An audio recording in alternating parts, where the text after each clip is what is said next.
Welcome viewers, আপনারা প্রত্যেকেই অবগত সেন্ট্রাল স্কুল সার্ভিস কমিশনের দ্বারা আপার প্রাইমারি সেকশনে টিচার রিক্রুটমেন্ট প্রসেস শুরু হয়েছে এবং আজকে একটি খবর এসেছে ওয়ে টু নিউজ অনলাইন পোর্টালে।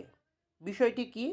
বিষয়টি হচ্ছে আগামী 16 থেকে 24শে ডিসেম্বরের মধ্যে আপনারা যারা বিভিন্ন বিষয়ে বিভিন্ন ক্যাটাগরিতে ওয়েটিং লিস্টে রয়েছেন তাদের কাউন্সেলিং হবে, অর্থাৎ ওয়েটিং লিস্টেড ক্যান্ডিডেটদের নেক্সট কাউন্সেলিং শুরু হবে।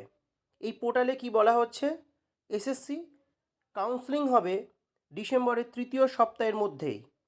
উচ্চ প্রাথমিকে ওয়েটিং লিস্টে থাকা চাকরি প্রার্থীদের কাউন্সেলিংয়ের জন্য ডাকা হবে ডিসেম্বরে তৃতীয় সপ্তাহে 16 থেকে 24শে ডিসেম্বরের মধ্যে। প্রায় 5,000 চাকরি প্রার্থীর তালিকা তৈরি হয়েছে বলে এসএসসি সূত্রে খবর।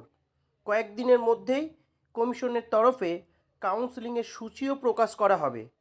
দ্বিতীয় রাউন্ডের প্রথম পর্যায়ের কাউন্সেলিংয়ে ওয়েটিং লিস্ট থেকে 2072টি শূন্য আসনের জন্য ডাকা হবে চাকরি প্রার্থীদের। অর্থাৎ আপনারা যারা বিভিন্ন বিষয়ে ওয়েটিং লিস্টে আছেন, আপনাদের জন্য সুখবর আসতে চলেছে। ওয়েটিং লিস্ট থেকে কাউন্সেলিং শুরু হবে। যেদিনকে এই সংক্রান্ত নোটিশ বা নির্দেশিকা এসএসসি তার পোর্টালে দেবে, আমি সেই সময় তো আপনাদের সামনে নিয়ে আসব। ধন্যবাদ।